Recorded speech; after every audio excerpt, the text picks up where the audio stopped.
Budget বিতর্ককে কেন্দ্র করে পার্লামেন্টে ধস্তাধস্তির ঘটনা হলো। বুধবার রাতে অধিবেশন চলাকালীন সময় বিরোধীদের সাথে সরকারি দলের আইন প্রণেতাদের এই হাতাহাতি হয়। যদি ওনার পর্দার মাইক্রোওয়েভ লাগে, আমি আমার তরফ থেকে ওনাকে একটা মাইক্রোওয়েভ দিতে চাই এবং আমি প্রধানমন্ত্রীকে রিকোয়েস্ট করতে চাই যদি ওয়াশিং মেশিন উনি দেয়।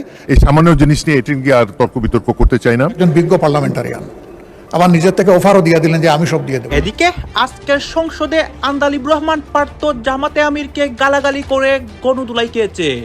সংসদের মধ্যে ভয়াবহ পরিস্থিতি হয়। জাতীয় সংসদে জামাত এমপিরা অনেকে অদ্ভুত কাণ্ড কারখানা ঘটাচ্ছে।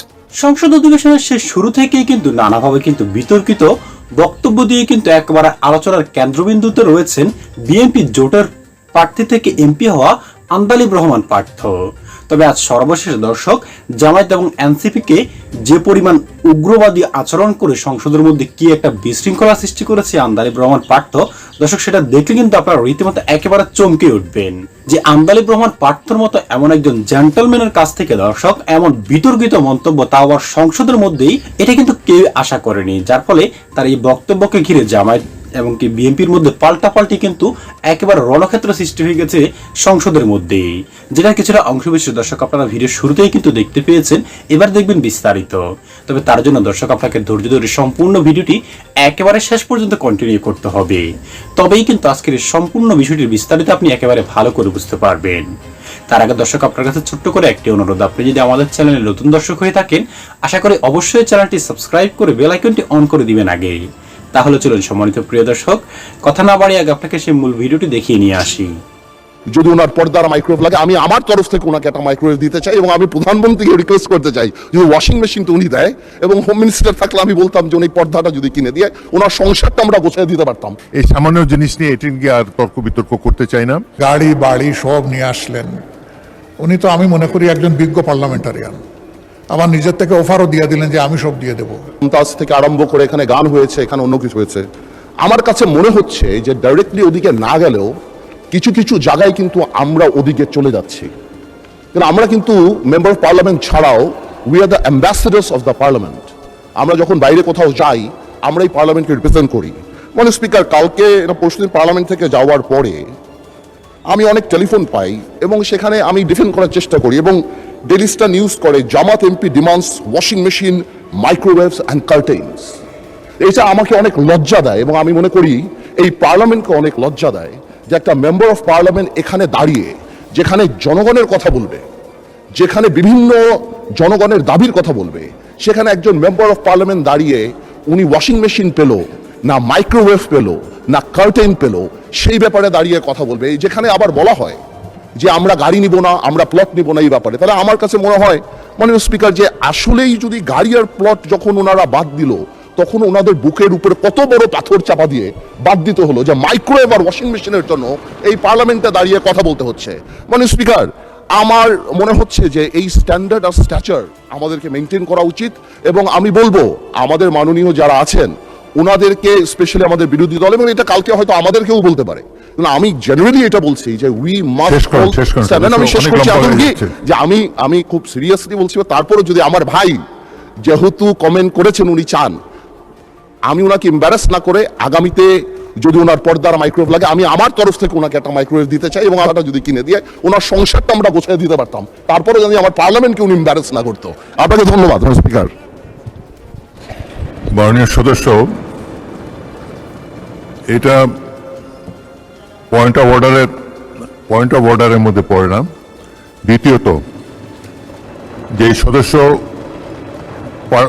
বাজেট সেশনের উপরে বক্তব্য রাখতে গিয়ে বলেছেন, বাজেট সেশন এমন একটি সেশন, বাজেট বক্তব্য এমন একটি বক্তব্য, সেখানে অনেক বিষয়ে বক্তব্য রাখা যায় এবং তাছাড়া একজন সদস্য তার সুবিধা অসুবিধার কথা বলেছেন। আমি মনে করি এটা সংসদের না বললেও ভালো হতো, কিন্তু এটা বলে এমন কোনো গর্হিত অপরাধও তিনি করেন নাই। আমাদের হাউস কমিটি আছে, সেখানে আমরা সংসদ সদস্যদেরকে আসবাবপত্র ইত্যাদি আমরা দিয়ে থাকি। সেই হিসাবে তিনি যদি সকল সদস্য, তিনি তার নিজের জন্য চান নাই, সকল সংসদ সদস্যদের জন্যই, যারা হাউসে সংসদের দেওয়া ভবনে যারা বসবাস করে তাদের সম্পর্কে বলেছে। সুতরাং এটা এমন কোনো গর্হিত অপরাধ হয়নি। তবে আমি মনে করি না বললেই ভালো হতো, এতে জনমনে অন্য ধরনের ধারণা হতে পারে। তবে এটি তো তাদের প্রাপ্য হতে পারে, এটা এমন কিছু বড় জিনিস নেই। এই সামান্য জিনিস নিয়ে এটি নিয়ে আর তর্ক বিতর্ক করতে চাই না, কারণ এটি নিয়ে বিতর্ক করলে আবার খারাপ মেসেজ যাবে বাইরে। তো ভবিষ্যতে বক্তব্য রাখার সময় আমরা সবাই কেয়ারফুল থাকবো। যেসব জিনিস পার্সোনালি আপনি যদি হাউস কমিটির চেয়ারম্যান আছেন, সদস্যরা যদি তাকে জানান, তারাই এটার সমাধান করতে পারবেন। মাননীয় বিরোধী দলের নেতা, এটা নিয়ে কোনো বিতর্ক হোক এটা আমি চাই না। আপনি অন্য কোনো বিষয় বললে বলেন, এটা সম্পর্কে আর শুনতে চাই না। এটা কথা, আরেকটি কথা আমি বলি আপনাদের কথা, আর যেভাবে আপনি একজন সদস্যকে অফার করেছেন তাকে দেবেন, এটাও তার জন্য একটি ডিসরেসপেক্টফুল মনে হতে পারে। উনি নিজের জন্য চান নাই, সকল সংসদ সদস্য যারা বসবাস করে সংসদের সরকারি বাড়িতে তাদের জন্য বলেছেন। সুতরাং এটা নিয়ে, এই বিষয়টি নিয়ে আর বিতর্ক না হোক, এটা আমি চাই। মাননীয় নেতা, এরপরে আর বাড়াবাড়ি তো কোনো দরকার নেই। বিরোধী দলের নেতা, আপনি তো এই সম্পর্কেই বলবেন তো? আচ্ছা, বলেন।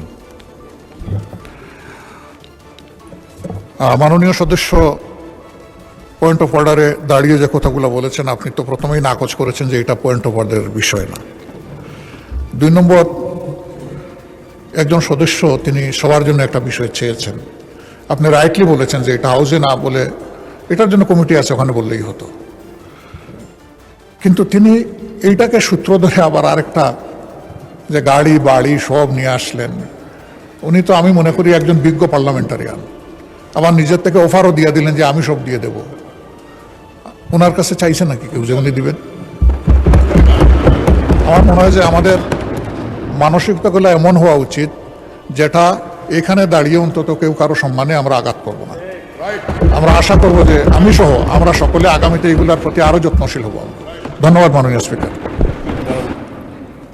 ধন্যবাদ বিরোধী দলের নেতা। তবে আন্দালিব রহমান মাননীয় সদস্যের বক্তব্যে আমি যেটা বুঝতে পেরেছি, তিনি কোনো তাকে আন্ডারমাইন করার জন্য বলেন নাই, সাহায্য করার জন্য বলেছেন, which is not really necessary. তবুও যাই হোক, এই সম্পর্কে বক্তব্য এখানে ইতি হোক, এটাই চাই। হ্যাঁ, সম্মানিত প্রিয় দর্শক শ্রোতা, আপনারা তো দেখতেই পেয়েছেন যে আন্দালিব রহমান পার্থ জামায়াত এবং কি এনসিপির যে এমপিরা রয়েছে তাদেরকে কি ছোট করে কথা বলেছে। বিশেষ করে বাজেট অধিবেশনের যে বক্তব্যকে ঘিরে তিনি যেভাবে জামায়াত এবং এনসিপির এমপিদের ইঙ্গিত করে ছোট করে কথা বলেছে, দর্শক, এটা কিন্তু একেবারে সংসদের মধ্যেই কিন্তু দর্শক মানায় না। আর যার ফলে কিন্তু এই জামায়াত ইসলামের আমির কিন্তু ডক্টর শফিকুর রহমান কিন্তু এতে কাউন্টার দিয়েছে। যদিও এখানে স্পিকার কিছুটা আন্দালিব রহমান পার্থর দিকে দর্শক সাপোর্ট দিচ্ছে, যেহেতু স্পিকারও কিন্তু এই বিএনপির তরফ থেকেই কিন্তু এসেছে। আর এটা কিন্তু একেবারে সোজা হিসাব। আর এরকম করতে থাকলে আগামীতে কিন্তু সংসদের মধ্যে কিন্তু দর্শক ঝামেলা আরো বাড়তেই থাকবে, এমনকি বিরোধী দল এমনকি সরকার দলের মধ্যে কিন্তু দর্শক কোনো ঘনিষ্ঠতা তৈরি হবে না। আর সেটা যদি না হয়, সংসদের মধ্যে যদি ঝামেলা হয় দর্শক, আর সংসদের বাহিরে অর্থাৎ দেশের মধ্যে কি ঘটবে দর্শক, সেটা তো আপনারা বুঝতেই পারছেন।